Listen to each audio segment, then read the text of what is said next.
Hi, everyone. I'm Ava Parker, and this is the story of how my perfect life unraveled into a nightmare.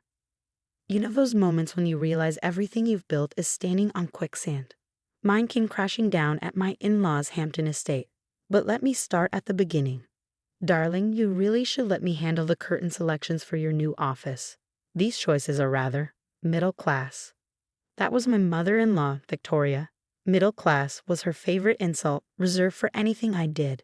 She dropped by my interior design studio unannounced, again, as I was putting the finishing touches on my latest project. The clients love my designs, Victoria. In fact, Henderson Industries just signed me to redesign their entire corporate office. How quaint. Speaking of proper priorities, you'll be seeing Dr. Reynolds tomorrow. I've already scheduled your first prenatal appointment. I froze. Adrian, my husband of 2 years, and I had just found out I was pregnant last week, only 8 weeks along. We were waiting for the right time to share the news. How did you? Oh, please, she interrupted, smiling like a cat with a canary. I've noticed you skipping wine at dinner. Dr. Reynolds has been our family doctor for generations. That evening, I called my mom, Sarah. As a nurse, she was always honest. Mom, is it normal for Victoria to be this involved? Honey, nothing about that woman is normal. Remember when she tried to uninvite your cousins from the wedding because their shoes were from Target? The next day, over coffee, my best friend Kate, who's a detective with a finely tuned radar for manipulation, was even more blunt. Girl, she's got her claws in everything. You've seen how she runs that charity foundation, right? Everyone's terrified of crossing her. As if that wasn't enough, Adrian's twin sister, Angela, made things worse. At family dinner, when we finally shared the pregnancy news, her fork clattered loudly against her plate. Well, isn't that just perfect?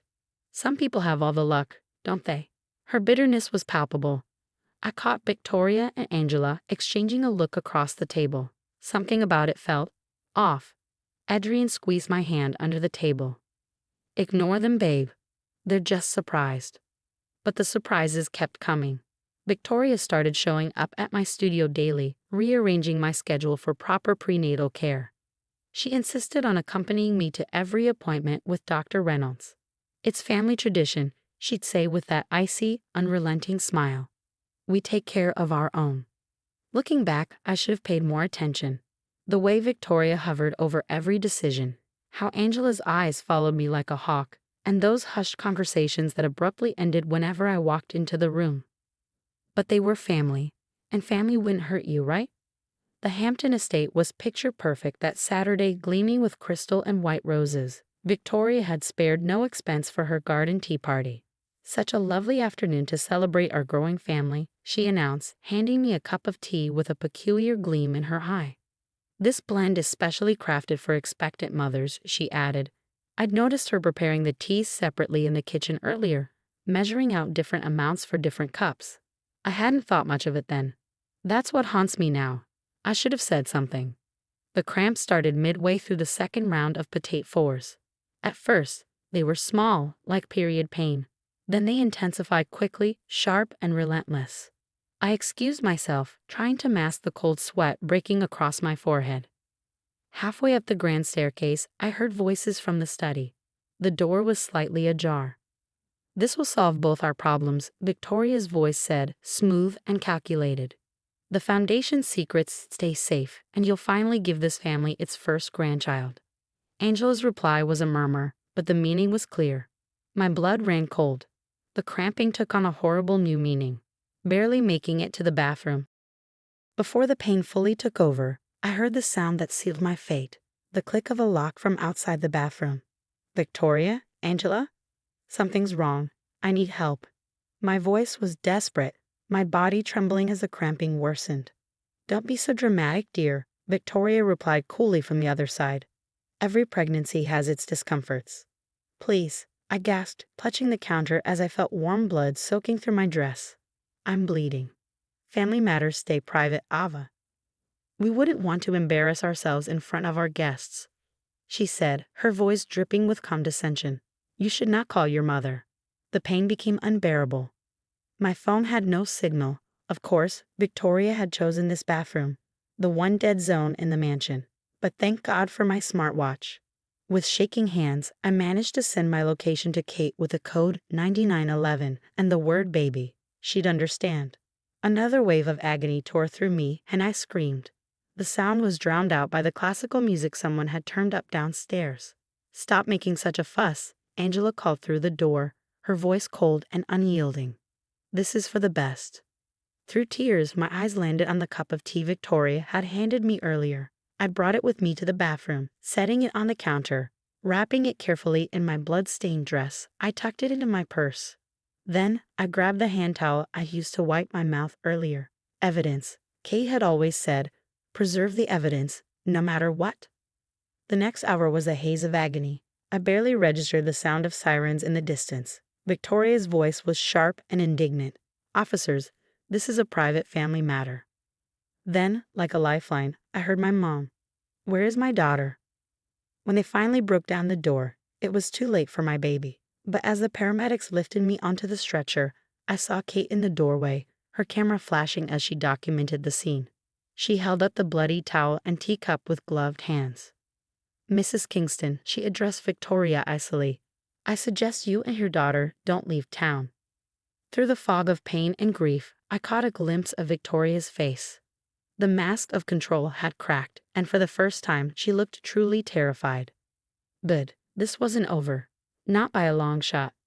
3 months living at my mom's house gave me time to grieve and plan. Adrian kept calling, begging me to come home. "Baby, please, Mom feels terrible about what happened. She thought you were just having normal pregnancy symptoms." Like how locking me in a bathroom was normal, or how choosing our doctor was normal. Adrian had no answer, but I did. Working from my laptop, I dug into the Charity Foundation's records. Victoria had given me access months ago. Likely assuming I was too middle class to understand financial documents, she underestimated me. "Kate, look at this," I said one night, sliding my laptop across the kitchen table. The foundation paid $500,000 for emergency structural repairs to a building they don't even own. Kate whistled. "And these contractors? They don't exist. This is money laundering 101. The hospital toxicology report arrived next. Kate spread the papers out in front of me. "The tea contained misoprostol," she said grimly. "It's used for medical abortions. And get this, only your cup tested positive. The others were clean." Victoria's obsession with control was her undoing. Security footage from her smart home system showed her in the kitchen that day, measuring something into my cup separately. Then came Dr. Reynolds' records, years of monthly payments from the Foundation for Consulting Services. "Your perfect family doctor was on Victoria's payroll," Kate said. "He knew exactly what that tea would do." The final blow came when Angela showed up at my mom's door, mascara streaked down her cheeks. "I can't sleep," she sobbed. "I keep hearing you scream." She spilled everything. The Foundation's fake charities, Victoria's panic over my pregnancy, threatening her empire, and a plan to end it all. "I was so jealous of your pregnancy," Angela admitted, trembling. "I went along with it. I'm so sorry." Her signed confession was the nail in the coffin. I laid everything out for Adrian, the fraud, the toxicology reports, Angela's confession, and finally, the security footage showing his mother poisoning me. His hands shook as he stared at the evidence. "She always said everything she did was for the family. I thought," his voice broke, "I thought she meant protecting us." "She meant protecting her criminal empire," I said. "What are you going to do?" I picked up my briefcase, now packed with evidence. "I already did it. The FBI has everything. The next move is theirs." The raid came at Victoria's most prized event, the annual charity gala. Under the glittering chandeliers surrounded by the elite of society, the annual Kingston Foundation Gala was Victoria's crowning achievement, a glittering affair where Manhattan's elite patted themselves on the back for their generosity. It was meant to showcase her power and influence. Too bad the FBI had other plans. "FBI, everyone stay where you are." The agent stormed in mid-sentence, interrupting Victoria's carefully rehearsed welcome speech. The room froze and all eyes turned to the stage. The look on her face, priceless. Her perfect mask shattered as an agent stepped forward. "Victoria Kingston, you're under arrest for money laundering and aggravated assault." "This is ridiculous. Do you know who I am?" Victoria snapped. But her voice wavered as handcuffs clicked around her wrists. The society pages had a field day the next morning. Kingston Foundation, charity or criminal enterprise? Socialite grandmother to be charged in forced miscarriage plot. Her precious reputation, built over decades, was obliterated overnight. Dr. Reynolds broke first, striking a plea deal to reduce his sentence. Mrs. Kingston provided the drugs and instructed me to approve their use. She said it was a family matter. His medical license was revoked within hours of his confession. Adrian, shattered and guilt-ridden, came to my office with divorce papers in hand. "I'm not contesting anything, Ava. Take whatever you want." His voice cracked. "I'm sorry I didn't protect you." I signed without hesitation. Victoria's trial was swift. Multiple counts of money laundering, aggravated assault, and conspiracy sealed her fate. Standing in court in a designer suit that looked wildly out of place with handcuffs, she listened as the judge condemned her actions. The court recognizes the particularly heinous nature of using medical assault to conceal financial crimes, the judge declared before delivering a lengthy sentence. Angela sent a letter from the therapy retreat she checked into. "I'm getting help. Real help. I'll spend my life trying to make amends for what I did. I hope someday you can forgive me."